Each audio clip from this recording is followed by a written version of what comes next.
Cabinet मंत्री ने किया नगर परिषद का निरीक्षण, समस्याओं को अतिशीघ्र हल कराने का दिया आश्वासन। मंदसौर जिले के शामगढ़ में कैबिनेट मंत्री हरदीप सिंह डंग ने नगर परिषद का औचक निरीक्षण करते हुए जन समस्याओं के निराकरण हेतु बैठक रखी गई। बैठक में वार्ड पार्षदों की समस्याएं सुनी और प्रभारी नगर परिषद सीएमओ जगदीश दानगढ़ को पार्षदों द्वारा बताई गई वार्ड समस्याओं को हल कराने के निर्देश दिए। वहीं कई नागरिकों ने मंत्री के सामने अपनी अपनी समस्याएं रखी। कैबिनेट मंत्री ने उन्हें तुरंत हल करने के अधिकारियों को निर्देश दिए। वहीं ओवरब्रिज बनने के बाद रेलवे फाटक नंबर 46 बंद होने के बाद की समस्या को लेकर अंडरब्रिज की समस्या के हल के लिए कैबिनेट मंत्री के समक्ष बात रखी गई। उक्त समस्या को अतिशीघ्र हल करने का मंत्री जी ने आश्वासन दिया। मंदसौर से जिला ब्यूरो पंकज निडर की रिपोर्ट। अचानक यहाँ पर आया था और जो पार्षद पूर्व पार्षद हैं, वर्तमान में जो जनप्रतिनिधि हैं, जनता है जो यहाँ पर आई है, उन्होंने जो जो वार्डों की समस्या बताई, जो नगर में परेशानियाँ बताई है, तहसीलदार और दानगढ़ जी प्रभारी जनपद सीएमओ के रूप में हैं, उनको भी सख्त निर्देश दिए गए हैं कि काम करके अवगत कराएं। खुजनेर विद्युत वितरण केंद्र बना रिश्वतखोरी का अड्डा, चाटोखेड़ा के बिजली ऑपरेटर करते हैं दादागिरी। मध्य प्रदेश के राजगढ़ जिले के खुजनेर विद्युत वितरण केंद्र पर चाटोखेड़ा सब स्टेशन पर जहां सालों से जमे ऑपरेटर और कर्मचारी किसानों के फायदे की जगह ठेगा दिखाते नजर आते हैं। दरअसल ये ग्रिड इन दिनों शुरू से ही सुर्खियों में बना हुआ है। हाल ही में रोजड़ गांव में किसान बद्रीलाल गोस्वामी के ट्रांसफार्मर को चढ़ाने के लिए बिना किसी डर के 500 से 1000 रुपए की मांग की गई। ऑपरेटर ने अलावा यहां मीटर रीडर भी अपने सीनियर अधिकारी के संरक्षण में जमकर लूटामारी कर रहे हैं। आए दिन किसानों से करते हुए नजर आते हैं।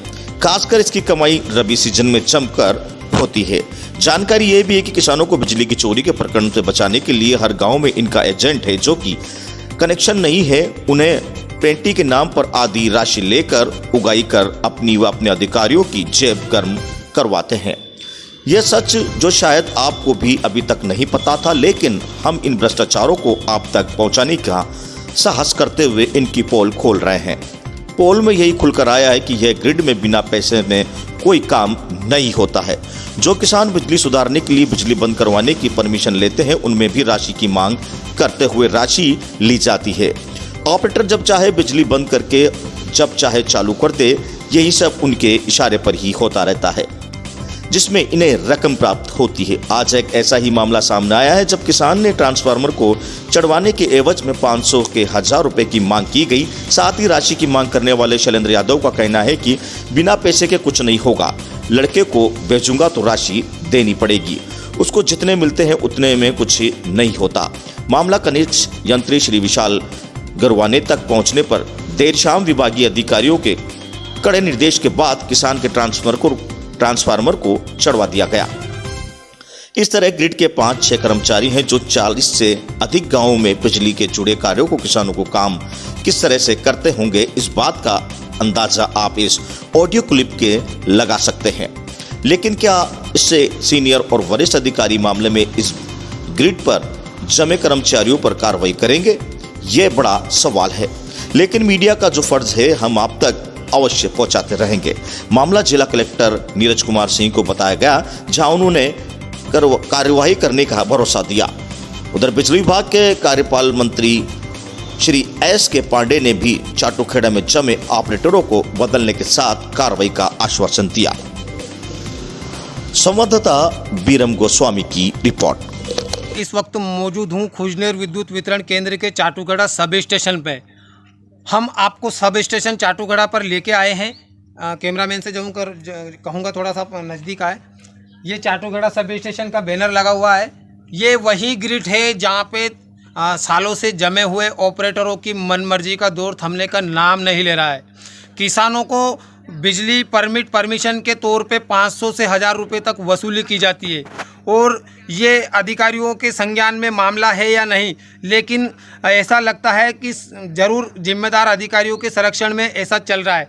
इधर मध्य प्रदेश के मुख्यमंत्री शिवराज सिंह चौहान जी दावे करते हैं कि किसानों को किसी भी प्रकार की तकलीफ नहीं हो, उनको सुचारू बिजली मिले अगर ट्रांसफार्मर फेल हो गया हो तो उसको शीघ्र लगाएं। लेकिन इसको लेकर चाटूखेड़ा सब स्टेशन खुजनेर विद्युत वितरण के तहत किसान परेशान हैं, उनकी सुनवाई नहीं हो रही है। हमारे खुद का एक ट्रांसफार्मर है, उसको लगाने के लिए भी हम 2-3 दिन से परेशान हैं, लेकिन नहीं लगाया गया। और खुद हमसे रिश्वत की मांग की गई, 1000 से लेके 500 रुपये मांगे गए कि 500 से या 1000 रुपये लेंगे तो ही ट्रांसफार्मर चढ़ाएंगे। इधर हम परमिशन की बात करें तो यहाँ 3 ऑपरेटर हैं, वो 3 ऑपरेटर हर गांव में इनका 1-2 एजेंट हैं, वो ही इनसे वसूली भी करवाते हैं। और वो एजेंट ही हैं जो इनको ये यहीं बैठे बैठे परमिट दे देते हैं और वो काम कर लेते हैं। लेकिन परमिट देने के दौरान अगर कोई बड़ी घटना घट जाए, कोई एक्सीडेंट हो जाए बिजली से, तो इसके जिम्मेदार कौन है? अभी वरिष्ठ अधिकारी इस पे चुप्पी साधे हुए हैं, लेकिन परमिट का दौर लगातार यहाँ पे चालू है और परमिट भी उसी व्यक्ति को दिया जाता है। जहाँ तक मेरी जानकारी में है, परमिट भी उसी व्यक्ति को दिया जाता है जो 500 रुपये दे दे। या सोमवती अमावस्या पर भक्तों की लगी भीड़, शिवलिंग की पूजा कर किया अभिषेक। सोमवती अमावस्या के अवसर पर शिवालयों में भक्तों की भीड़ लगी रही। सुबह से ही भक्तों ने शिवालयों में जमकर शिवलिंग की पूजा अर्चना कर अभिषेक किया। इस दौरान महिलाओं और युवतियों सहित कई भक्तों ने भगवान शिव की पूजा अर्चना की। वहीं क्षेत्र से कई भक्त छोटे बड़े महादेव, क्यारेश्वर महादेव एवं धर्मराजेश्वर महादेव आदि स्थानों पर भी दर्शन करने के लिए गए। आवर से मनोज जैन की रिपोर्ट। राजगढ़ मध्य प्रदेश कलेक्टर ने नगरवासियों से की अपील, पंजीयन के लिए शासन द्वारा 30 का शुल्क तय। कलेक्टर नीरज कुमार सिंह ने राजगढ़ जिले के समस्त निवासियों को सूचित करते हुए कहा कि शासन द्वारा अंशुमान भारत निरामय मध्य प्रदेश योजना के अंतर्गत अंशुमान कार्ड बनाए जा रहे हैं। इस कार्ड के अंतर्गत आप अपना एवं अपने परिवार का पंजीयन करा सकते हैं। इसके लिए एससीसी सूची 2011 में पात्र या जो व्यक्ति खाद्यान्न पर्ची धारक है वो इस योजना का लाभ ले सकते हैं। यह पंजीयन प्रत्येक सदस्य के लिए के हिसाब से होता है। इस पंजीयन के लिए शासन द्वारा 30 रुपये का शुल्क तय किया गया है। इस कार्ड को आप किसी भी बीमारी की अवस्था में शासकीय अवस्था निजी अस्पताल में 5 लाख रुपए तक का इलाज मुफ्त में करा सकते हैं। यह पंजीयन जिले के प्रत्येक लोक सेवा केंद्र पर तथा सभी एससीसी कॉमन सर्विस सेंटर पर किया जा रहा है। इस योजना के अंतर्गत पंजीयन करने के लिए आप ग्राम पंचायत सचिव के संपर्क कर सकते हैं तथा सचिव के माध्यम से लोक सेवा केंद्र या कॉमन सर्विस सेंटर पर कार्ड बनाने में आपकी मदद की जाएगी। आप सभी से अनुरोध करता हूं कि जल्द से जल्द इस योजना का लाभ उठाएं। राजगढ़ से बीरम गोस्वामी की रिपोर्ट। राजगढ़ जिले के समस्त निवासियों को यह सूचित करना चाहता हूं कि शासन द्वारा आयुष्मान भारत निरामय मध्य प्रदेश योजना के अंतर्गत आयुष्मान कार्ड बनाए जा रहे हैं। इस कार्ड के अंतर्गत आप अपना एवं अपने परिवार के व्यक्तियों का पंजीयन करा सकते हैं। इसके लिए जो व्यक्ति एससीसी 2011 की सूची में पात्र हैं उनके द्वारा पंजीयन कराया जा सकता है तथा जो व्यक्ति खाद्यान्न पर्ची प्राप्त कर रहे हैं उनके द्वारा भी पंजीयन कराया जा सकता है। ठंड बढ़ने से लोगों को आई परेशानियां, मौसम परिवर्तन से जनजीवन में आया बदलाव। आवर में लगातार तीसरे दिन भी मौसम खराब होने के कारण आमजनों सहित वाहन चालकों को भारी परेशानी का सामना करना पड़ा। सुबह से ही छाए कोहरे के बीच ठंडी हवाओं के साथ ही हल्की फुल्की पानी की फुहारे से मौसम को काफी ठंडक खोलती। इस दौरान लोग अलाव जलाकर राहत पाने की कोशिश करते रहे, लेकिन दोपहिया वाहन चालकों को इस दौरान काफी परेशानी का सामना करना पड़ा। आवर से मनोज जैन की रिपोर्ट। मावठ के बाद सरसों की फसलों में रौनक लौटी, खेतों में छाई हरे पीले रंग की चादर। आवर क्षेत्र में हुई मावठ के बाद खेतों में उगी सरसों की फसलों में रौनक लौट आई है। सरसों के खेतों में आए फूलों की सौंधी खुशबू राहगीरों को अपनी ओर आकर्षित करती है। बारिश के बाद खेतों में छाई हरे और पीले रंग की चादर बड़ी मनमोहक दिखाई दे रही है। किसानों के अनुसार मावठ की बारिश से फसलों के लिए अमृत का काम किया है। हालांकि बारिश से सर्द हुए मौसम के कारण जनजीवन प्रभावित भी हुआ है। आवर से मनोज जैन की रिपोर्ट। झालावाड़ जिले के उनेल थाना क्षेत्र के सरवर रामपुरा के बीच एक ट्रक अनियंत्रित होकर पलटी खा गया। गनीमत यह रही कि ड्राइवर को मामूली चोटें आई है। दरअसल प्रत्यक्षदर्शियों के अनुसार यह ट्रक गंगधार से रामपुरा की ओर जा रहा था। इसका ड्राइवर शराब के नशे में तेज गति से ट्रक चला रहा था। शराबी ड्राइवर रास्ता भूलकर रामपुरा की जगह सरवर पहुंच गया।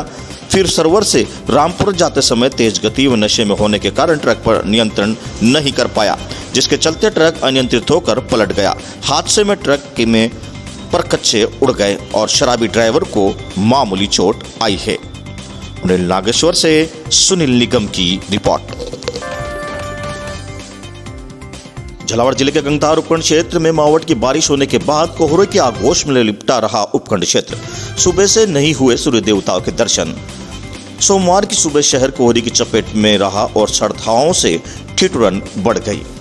सोमवार की सुबह शहर को कोहरे की चपेट में रहा और सर्द हवाओं से गलन बढ़ा दी। इसके चलते लोग सुबह काफी समय तक तो बिस्तर में नहीं उठ निकले और चाय की चुस्कियों का आनंद लेते रहे। उपखंड मुख्यालय के आसपास भी कोहरा छाया रहा। बसें देरी से चली। मौसम ने सोमवार को अचानक करवट बदली। मौसम सामान्य था, लेकिन सुबह लोग उठे तो शहर को कोहरे के आगोश में देखा। खुले मैदान, नदी, तालाब और रेलवे स्टेशन के आसपास कोहरे काफी घना था। रविवार को अधिकतम तापमान 20 डिग्री दर्ज किया गया था, जो सोमवार को निकलकर 15 डिग्री रह गया। तापमान में 5 डिग्री की गिरावट आई। वहीं रात का तापमान 11 डिग्री तक था, जो गिरकर 9 डिग्री रह गया। शाम के समय भी ठंडक बढ़ गई। लोग अलाव आदि से सर्दी के निजात पाते नजर आए। रोगी रखे सावधानी। डॉक्टरों के अनुसार यह मौसम हृदय और श्वास रोगियों के लिए खतरनाक है। ऐसी स्थिति में उन्हें सावधानी रखनी चाहिए। ठंड से बचने के लिए आग का सहारा लें। इसके अलावा सुबह जल्दी नहीं उठें और खान पान का विशेष ध्यान रखें। इन दिनों अस्पताल में श्वास के मरीजों की संख्या बढ़ रही है। गंगधार से सुनील निगम की रिपोर्ट। अरनिया चौकी के पास हुआ दर्दनाक हादसा। 2 युवकों की मौके पर हुई मौत। ब्यावरा सिटी थाना क्षेत्र के अरनिया चौकी के पास हुए दर्दनाक हादसे में तेज रफ्तार ने बाइक सवार 2 युवकों को मारी टक्कर। 2 की मौके पर ही मौत हो गई। ब्यावरा सिटी थाना क्षेत्र के अरनिया चौकी के पास दोपहर 3 बजे करीब दर्दनाक हादसा हो गया। इस हादसे में 2 युवकों की मौके पर ही मौत हो गई। ब्यावरा सिटी थाना प्रभारी राजपाल सिंह राठौड़ ने बताया कि कालीपीट निवासी कुलदीप दांगी और ठकोरा निवासी महेश पिता शंकर लाल दांगी कालीपीट से ठकोरा में शादी समारोह में भाग लेने जा रहे थे। इस बीच अरनिया चौकी के पास तेज रफ्तार ट्रक क्रमांक UP 75 M 9963 ने चालक ने तेज गति व लापरवाही से ट्रक चलाते हुए टक्कर मार दी। इस दौरान हादसे में 2 युवकों की मौके पर ही मौत हो गई। मरने वाले दोनों युवकों को रिश्ते में मामा भांजा बताया जा रहा है। राजगढ़ ब्यावरा से नितेश सोनी की रिपोर्ट। AB रोड पर क्या है पूरा मामला? इसमें 2 लोगों की मौत हुई है, जिसमें 2 व्यक्ति जो मोटरसाइकिल पर सवार थे, वो लोग कालीपीट से ब्यावरा के लिए आ रहे थे। तभी एक ट्रक ने जो गुना तरफ से आ रहा था, उसने लापरवाही पूर्वक चलाते हुए मोटरसाइकिल चालक को टक्कर मारी, जिससे मौके पर ही इन दोनों की मृत्यु हो गई। और दोनों को ही फिर PM कराया गया है और पुलिस द्वारा आरोपी जो ट्रक चालक है उसके विरुद्ध अपराध पंजीबद्ध किया है। सर कहाँ से कहाँ जा रहे थे दोनों? ये दोनों ही जो मृतक थे, इसमें एक जो मृतक है महेश। रामगंज मंडी नगर पालिका के चुनाव परिणाम आज घोषित। रामगंज मंडी नगर पालिका में कांग्रेस का बोर्ड बनाता है। कांग्रेस 20 वार्डों में, भाजपा 13 और 7 वार्डों में निर्दलीय विजय हुए। रामगंज मंडी नगर पालिका के 11 दिसंबर को हुए चुनाव के परिणाम रविवार को घोषित हो गए। 40 वार्डों के लिए हुए चुनाव में कांग्रेस को 20, भाजपा को 13 व निर्दलीयों को 7 वार्डों में विजय मिली। कांग्रेस की जीत से पूरी कांग्रेस खेमे में खुशी की लहर है। कांग्रेस की कमान प्रदेश महासचिव रामगोपाल बेरवा, हुकुम बापना, तेजमल सर्राफ व अजीत पारक संभाले हुए थे, जबकि भाजपा की कमान प्रदेश महामंत्री विधायक मदन दिलावर के हाथ में थी। हालांकि कांग्रेस को बहुमत से 1 सीट कम मिली। उसके बावजूद भी रामगोपाल बेरवा ने कहा कि पालिका अध्यक्ष उपाध्यक्ष कांग्रेस के बनने जा रहे हैं। बेरवा ने कांग्रेस की जीत को राज्य सरकार की नीति की जीत बताई। उन्होंने कांग्रेस के मुख्यमंत्री अशोक गहलोत में आस्था प्रकट करते में मतदाताओं का आभार जताया। मतगणना स्थल के आसपास पुलिस की माकूल व्यवस्था थी। मतगणना स्थल के अलावा कस्बे में भी मोबाइल पार्टियां गश्त कर रही थी। रामगंज मंडी से शाकिर खान की रिपोर्ट। बेरवा जी नगर निकाय चुनाव में सबसे बड़ी पार्टी के रूप में आपकी उभरी है, यानी कि बहुमत से 1 सीट कम रह गई है। 20 सीटें आपको मिली है। क्या कहना चाहेंगे आप? रामगंज मंडी नगर पालिका के चुनाव में जो कांग्रेस को बहुमत मिला है, उसके लिए मैं सर्वप्रथम रामगंज मंडी के आम जनता को बहुत बहुत धन्यवाद देना चाहूँगा। साथ ही साथ जो कांग्रेस के कार्यकर्ता हैं, जिनकी मेहनत, जिनकी एकजुटता के कारण से आज कांग्रेस ने बहुमत प्राप्त किया है, उसके लिए मैं समस्त कांग्रेस कार्यकर्ता और आम जनता का आभार प्रकट करता हूं। और इस नगर पालिका के चुनाव में जो बहुमत मिला है कांग्रेस को, निश्चित तौर पर आज राजस्थान में कांग्रेस की सरकार है और कांग्रेस की सरकार होने के नाते आज रामगंज मंडी के जो ज्वलंत समस्याएं हैं, आज राजस्थान में लोकप्रिय मुख्यमंत्री सम्मान्य गहलोत साहब हैं, स्वयं शासन मंत्री सम्मान्य धारीवाल साहब हैं। राष्ट्रीय संस्मरण प्राधिकरण के राष्ट्रीय अध्यक्ष व पूर्व राज्यसभा सांसद तरुण विजय पौड़ी पहुंचे। वहीं कोट ब्लॉक के सिंतोनसिन्यू क्षेत्र के सीता सर्किट का निरीक्षण किया। लक्ष्मण मंदिर से सीता माता मंदिर जाकर पूजा अर्चना की। साथ ही ग्रामीणों से वार्ता करते हुए क्षेत्र के इतिहास के बारे में भी जानकारी जुटाई। उन्होंने कहा कि प्रदेश सरकार की ओर से क्षेत्र को सीता सर्किट के रूप में विकसित करने की जो शुरुआत की गई है वह बहुत ही सराहनीय है। इस क्षेत्र को सीता सर्किट के रूप में विकसित करने के बाद देश विदेशों से लोग यहां पहुंचेंगे।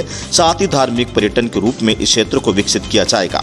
मां सीता के इस पावन धरती पर भू समाधि ली थी, जहां पर मां सीता के भव्य मंदिर बनने के बाद क्षेत्र को राष्ट्रीय व अंतर्राष्ट्रीय स्तर पर अलग पहचान मिल पाएगी। पौड़ी गढ़वाल से वीरेंद्र रावत की रिपोर्ट। सर्किट वास्तव में भारत माता की आराधना का सबसे बड़ा एक तीर्थ क्षेत्र बनने जा रहा है, इसमें मुझे कोई संदेह नहीं है। और इसका श्रेय मुख्यमंत्री त्रिवेंद्र सिंह रावत और यहाँ के माननीय विधायक मुकेश कोहली जी को जाता है, जिन्होंने इस विषय को उठाया। और मैं इस बारे में पूरी तरह से आश्वस्त हूँ कि केवल भारत ही नहीं, अंतर्राष्ट्रीय स्तर पर सीता सर्किट जो है वह लोकप्रिय होगा। मैंने बताया, लाओस में सीता बैंक है, म्यांमार में, थाईलैंड में, कंबोडिया में, जापान, कोरिया और बाली में माता सीता के प्रति इतनी अद्भुत, अगाध और अमिट निष्ठा है कि जब उन्हें इस उत्तराखंड के इस सीता तीर्थ के विषय में पता चलेगा। 50 लीटर अवैध शराब के साथ एक गिरफ्तार। लश्कर से खानपुर पुलिस ने वरिष्ठ पुलिस अधीक्षक के आदेशों के अनुसार क्षेत्र में अभियान चलाकर 50 लीटर अवैध कच्ची शराब के साथ एक शराब माफिया को गिरफ्तार कर भारी मात्रा में लहन को नष्ट किया है। आपको बता दें कि लश्कर के खानपुर पुलिस ने मुखबिर की सूचना पर खानपुर में शाहपुर गांव में प्राइमरी स्कूल के पास गन्ने के खेत में भर्ती चलने की सूचना मिली, जिसको लेकर खानपुर पुलिस के कच्ची शराब 50 लीटर के साथ अभियुक्त गुरुदेव को मौके से गिरफ्तार किया है। अन्य अभियुक्त चरण सिंह निवासी शाहपुर थाना को पकड़ने का प्रयास किया तो गन्ने के खेत का फायदा उठाकर भागने में सफल रहा, जिसको लेकर पुलिस इनके आपराधिक इतिहास की खंगाल रही है। बताया जा रहा है कि वही खानपुर SHO अभिनव शर्मा ने बताया कि उच्च अधिकारियों के निर्देश पर अभियान चलाकर अवैध शराब माफियाओं को धरपकड़ की जा रही है, जिसको लेकर शाहपुर गाँव के पास कुछ व्यक्तियों द्वारा शराब बनाई जा रही थी, जिसमें हमने शराब के साथ एक व्यक्ति को गिरफ्तार किया है और यह अभियान आगे भी निरंतर जारी रहेगा। उत्तराखंड से वीरेंद्र रावत की रिपोर्ट। तो सर, कल थाना खानपुर क्षेत्र अंतर्गत जो अवैध कच्ची शराब पकड़ी गई है, उसके संबंध में हमें जानकारी दी, वो क्या मामला था? ये लगातार उच्च अधिकारी गणों के आदेशानुसार दिशा निर्देशों पर हमारे द्वारा नशे के विरुद्ध लगातार अभियान चलाया जा रहा है, जिसमें शाहपुर से कल जो है करीब 50 लीटर कच्ची शराब बरामद हुई है, जिसमें एक गुरुदेव नाम का व्यक्ति पकड़ा गया है और एक चरण सिंह नाम का व्यक्ति फरार हो चुका है, जिसकी तलाश की जा रही है। और शराब के भट्टी के उपकरण भी बरामद हुए हैं और काफ़ी भारी मात्रा में लाहन को भी नष्ट किया गया है।